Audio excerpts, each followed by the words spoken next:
আমাদের উচিত না খুবই তাড়াহুড়ো করে বই প্রকাশ করা।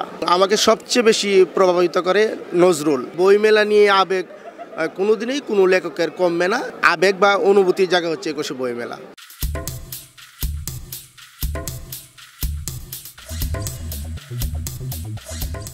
স্বাগত জানাচ্ছি বইমেলা নিয়ে আজকের পত্রিকার নিয়মিত আয়োজন মলাটের গল্পে।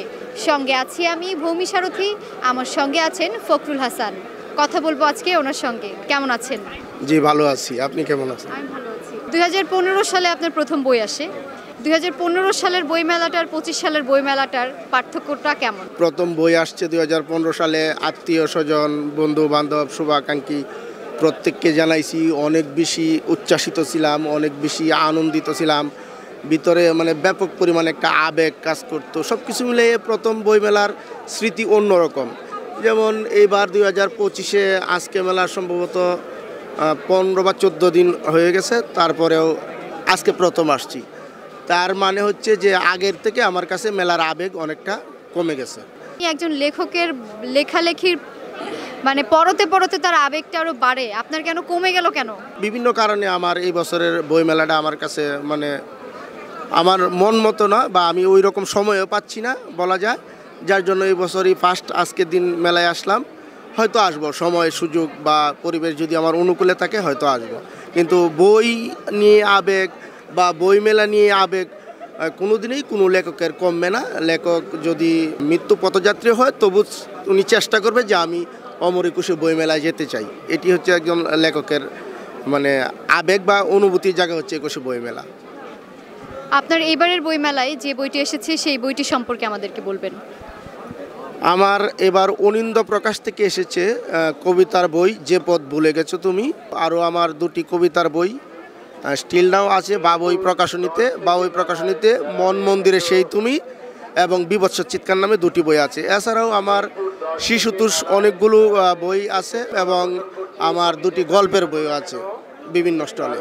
আপনার কবিতা পড়ে দেখলাম কবিতাতে খুব বিরহ, খুব বিচ্ছেদ, খুব বেদনা। আসলে এই বেদনাগুলো কি ব্যক্তিগত জীবন থেকে নেওয়া, নাকি হচ্ছে লেখকদের তো আবার আলাদা একটা জীবন নাকি থাকে? সুখের সময়টা ক্ষণস্থায়ী হয়। আমি বা আপনি আমাদের যে আনন্দের যে মুহূর্তটা আপনি যদি এরকমভাবে ডিভাইডেড করেন যে আপনার প্রতিদিনের 24 ঘন্টা সময়, 24 ঘন্টা সময়ের থেকে আপনি দেখবেন যে হয়তো আপনার আনন্দ সর্বোচ্চ 1 মিনিটও হয়, কখনো কখনো বা 1 ঘন্টাও হতে পারে, বা 2 ঘন্টা 3 ঘন্টা। অর্থাৎ আপনার আনন্দহীন সময়টাই কিন্তু মানুষ বেশি পার করে বা মানুষের জীবনে বেশি উপভোগ করতে হয়। সেক্ষেত্রে আমি আমার কবিতাগুলো মানুষের যে চাহিদা বা মানুষের যে জীবন, ওই সব বিষয় থেকে আমি ধারণ করে মূলত কবিতা লিখি। আর ব্যক্তিগত লেখকের তো একটা জীবন থাকেই, সেটা আসলে অন ক্যামেরায় না বলাই আমি মনে করি ভালো। লেখালেখিতে দেখা যায় যে অনেক ব্যর্থতার ছাপ। বাস্তব জীবনে কি প্রেমে ব্যর্থ হয়েছেন, কিংবা আসলে এই ব্যর্থতার ছাপটা কেন এত আপনার কবিতায়?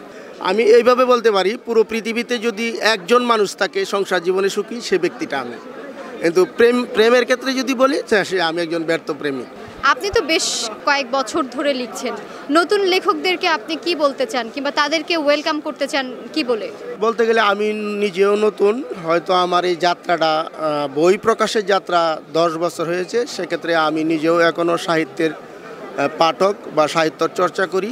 তবে যেহেতু আপনি প্রশ্ন করেছেন, সেক্ষেত্রে বলবো যে আমাদের উচিত না খুবই তাড়াহুড়ো করে বই প্রকাশ করা।